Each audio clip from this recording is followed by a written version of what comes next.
क्या आपने कभी सोचा था कि एक पार्टी जिसका जन्म हैदराबाद की गलियों से हुआ, एक दिन महाराष्ट्र की राजनीतिक धरती पर इस तरह भूचाल ला देगी? क्या आपने कभी कल्पना की थी कि बृहन्मुंबई महानगर पालिका BMC के चुनाव परिणाम, जो सिर्फ एक नगर निगम का चुनाव लगता है, देश की राजनीति का पूरा समीकरण बदलने की ताकत रखते हैं? वो कौन सी रणनीति थी जिसने एक पार्टी को, जिसे अक्सर मुस्लिमों की पार्टी कहकर सीमित कर दिया जाता था, महाराष्ट्र के सबसे शक्तिशाली राजनीतिक दलों के सामने अचानक एक अजय चुनौती के रूप में खड़ा कर दिया? और सबसे बड़ा सवाल, क्या यह सिर्फ एक चुनावी उछाल है या फिर भारतीय राजनीति के इतिहास में एक नए अध्याय की शुरुआत? दोस्तों, प्रिय दर्शकों, आज हम एक ऐसी कहानी में डूबने जा रहे हैं जो राजनीति, सामाजिक इंजीनियरिंग, साहसिक रणनीति और ऐतिहासिक बदलाव का ऐसा मिश्रण है जिसे अनदेखा करना असंभव है। यह कहानी है ऑनल इंडिया मजलिस-ए-इत्तेहादुल मुस्लिमीन यानी AIMIM की, असदुद्दीन ओवैसी की और उस ऐतिहासिक प्रेस कॉन्फ्रेंस की जिसने महाराष्ट्र की सियासत को हमेशा के लिए बदल कर रख दिया। तारीख थी 21 फरवरी 2017, स्थान मुंबई, माहौल एक अजीब सी बेचैनी और उत्सुकता। BMC चुनाव के नतीजे आ चुके थे। शिवसेना, जो दशकों से मुंबई की अनकही शासक रही थी, अपना बहुमत खो चुकी थी। भारतीय जनता पार्टी BJP ने शानदार प्रदर्शन किया था, लेकिन बहुमत से चूक गई थी। कांग्रेस पिछड़ गई थी, लेकिन सबकी नजरें एक छोटी सी मगर हैरान कर देने वाली संख्या पर टिकी थी। 9 सीटें। BMC की कुल 227 सीटों में से सिर्फ 9। संख्या छोटी थी, मगर इसकी गूंज इतनी मजबूत थी कि महाराष्ट्र की राजनीति की नींव हिल गई। ये 9 सीटें AIMIM की थी और इन 9 सीटों ने सबसे बड़ी राजनीतिक पहेली खड़ी कर दी थी। अब BMC में किसकी सरकार बनेगी? कौन बनेगा मुंबई का सुल्तान? और फिर इसी उहापोह के बीच सामने आए असदुद्दीन ओवैसी। उनकी प्रेस कॉन्फ्रेंस का ऐलान हुआ। मीडिया के सैकड़ों कैमरे, राजनीतिक विश्लेषकों की उत्सुक निगाहें, प्रतिद्वंद्वी दलों की चिंतित भौहें, सब टकटकी बांधे इंतजार कर रहे थे।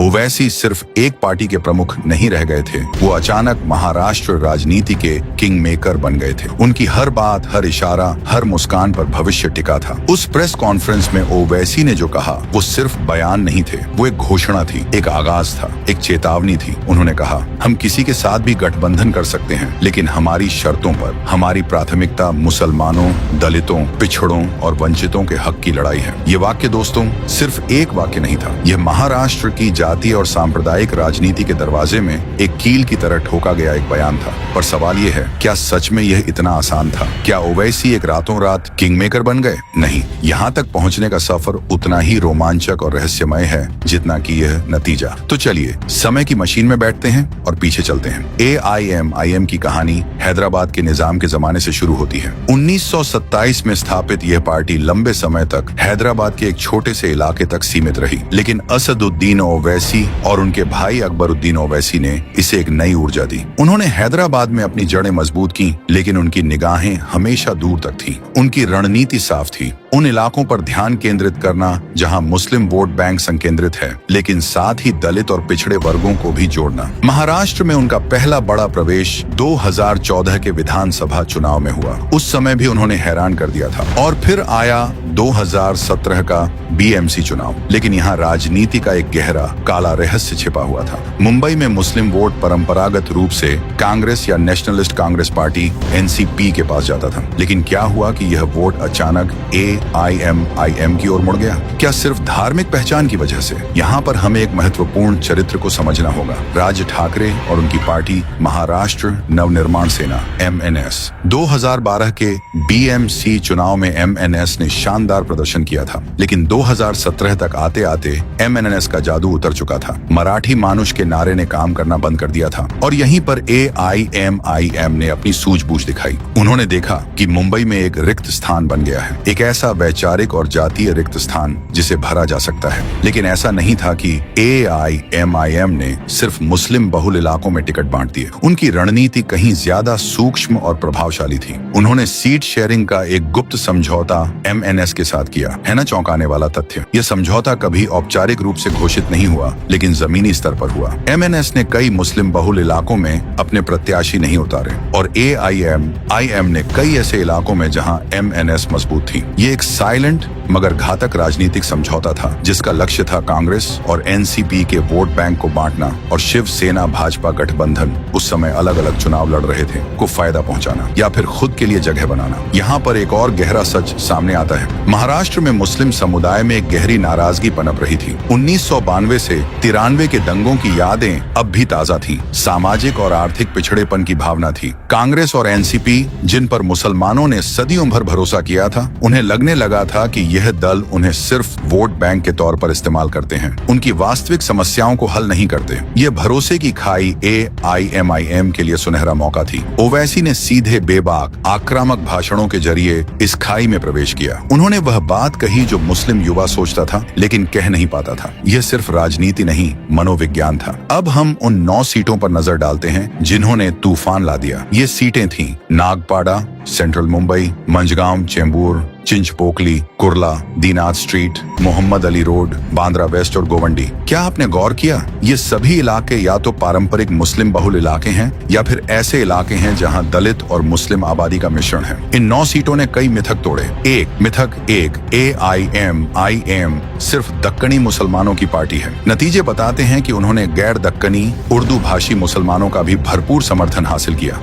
मिथक 2, वे हिंदू वोट नहीं पा सकते। चेंबूर और कुर्ला जैसे मिश्रित इलाकों में जीत से पता चलता है कि कुछ हद तक हिंदू वोट, खासकर दलित और पिछड़े वर्गों का समर्थन भी मिला होगा। ये सबका साथ का उनका दावा सिद्ध करने की दिशा में एक कदम था।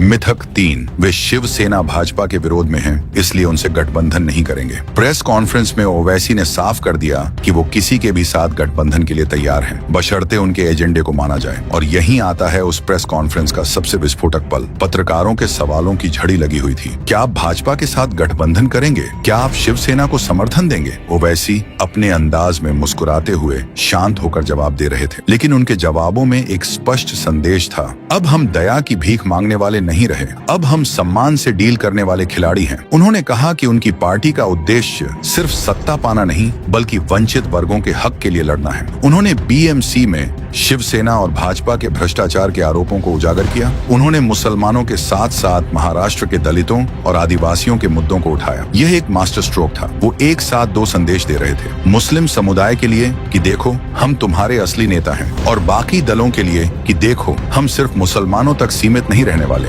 उस प्रेस कॉन्फ्रेंस के बाद महाराष्ट्र की राजनीति उबलने लगी। शिवसेना, जो हमेशा से हिंदुत्व के मुद्दे पर सख्त रही थी, अचानक एक अजीब सी दुविधा में फंस गई। क्या वह AIMIM के साथ, हालांकि अप्रत्यक्ष रूप से, समझौता करे? भाजपा के लिए भी यह एक चुनौती थी। उधर कांग्रेस और NCP में हड़कंप मच गया। उनका एकमात्र विश्वसनीय वोट बैंक उनसे खिसक रहा था। सबसे बड़ा प्रभाव यह हुआ कि ध्रुवीकरण की राजनीति को एक नई परिभाषा मिली। अब तक ध्रुवीकरण का मतलब हिंदू बनाम मुस्लिम माना जाता था, लेकिन AIMIM ने एक नया समीकरण पेश किया। वंचित बनाम सत्ताधारी या अल्पसंख्यक प्लस दलित प्लस पिछड़े बनाम बाकी। ये एक बेहद खतरनाक दूसरे दलों के लिए और प्रभावशाली AIMIM के लिए फॉर्मूला था। इस प्रेस कॉन्फ्रेंस ने AIMIM को राष्ट्रीय मीडिया के केंद्र में ला खड़ा किया। ओवैसी अब सिर्फ एक हैदराबाद के सांसद नहीं रह गए थे, वो एक राष्ट्रीय स्तर की राजनीतिक शख्सियत बन चुके थे, जिसकी एक बात से सरकारें बनती बिगड़ती थीं। लेकिन क्या इस जीत के पीछे कोई अंधेरा पक्ष भी था? आलोचकों ने तुरंत आरोप लगाया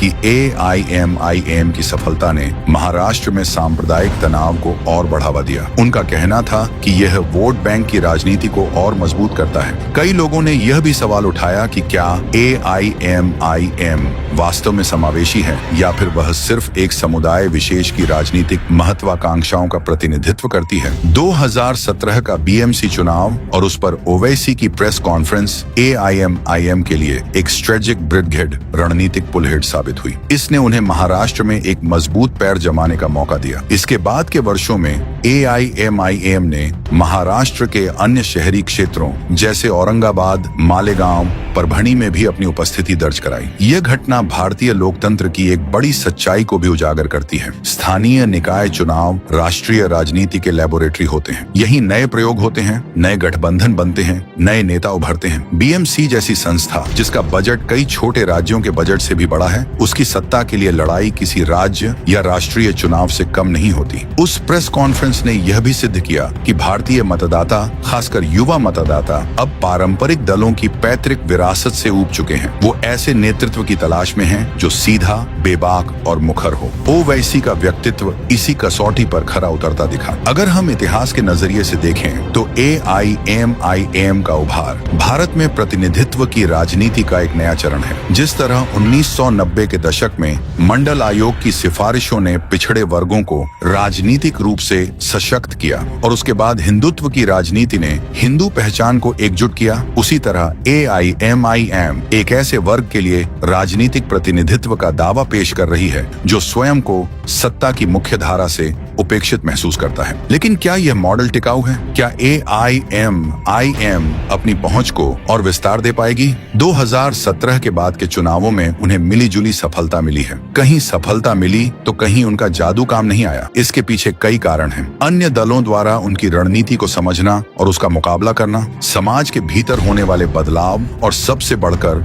मतदाता की बदलती प्राथमिकताएं। उस ऐतिहासिक प्रेस कॉन्फ्रेंस की सबसे बड़ी विरासत यह है कि इसने भारतीय राजनीति के सेंटर को हिला दिया। इसने साबित कर दिया कि कोई भी पार्टी, चाहे वो कितनी भी छोटी क्यों न हो, अगर वह सही रणनीति, सही समय और सही मुद्दों के साथ आगे बढ़े तो वह बड़े से बड़े दल की नींद उड़ा सकती है। तो दोस्तों, जब हम शुरुआत में पूछे गए उन सवालों पर वापस लौटते हैं तो जवाब स्पष्ट होने लगते हैं। AIMIM ने महाराष्ट्र में धमाल मचा दिया, न केवल 9 सीटें जीतकर बल्कि एक पूरी नई राजनीतिक भाषा गढ़कर। ओवैसी की उस प्रेस कॉन्फ्रेंस ने सिर्फ BMC के गठबंधन की बात नहीं की, बल्कि भारतीय लोकतंत्र में एक नए थर्ड फ्रंट के उदय का ऐलान किया। ये कहानी हमें यह सबक देती है कि राजनीति में शक्ति केवल संख्याओं में नहीं होती, शक्ति होती है रणनीति में। शक्ति होती है उस साहस में जो स्थापित समीकरणों को चुनौती दे। शक्ति होती है उस संवाद में जो सीधे उस वर्ग से जुड़ता है जिसकी आवाज दबा दी गई हो। BMC 2017 की यह घटना एक अध्याय के समापन की कहानी नहीं, बल्कि एक नए उपन्यास के शुरुआती पन्नों की कहानी है। यह कहानी अभी जारी है। आने वाले चुनाव, आने वाले गठबंधन, आने वाले भाषण, ये सब इसी कहानी के अगले पन्ने हैं। फिलहाल इतना तो तय है कि 21 फरवरी 2017 की वह शाम और असदुद्दीन ओवैसी की वह प्रेस कॉन्फ्रेंस भारतीय राजनीति के इतिहास में सुनहरे अक्षरों में दर्ज हो चुकी है। ये वह पल था जब एक नए खिलाड़ी ने आकर कहा, गेम बदल गया है, अब नए नियमों से खेलो। क्या दूसरे दल इन नियमों को समझ पाएंगे? क्या AIMIM इस जीत को एक स्थायी विस्तार में बदल पाएगी, या फिर यह सिर्फ राजनीति के चक्रव्यूह में एक चमकती हुई क्षणभंगुर घटना थी? इतिहास का पन्ना पलटा है। अगला पन्ना लिखने की बारी अब मतदाता की है। देखते हैं अगला अध्याय क्या लाता है।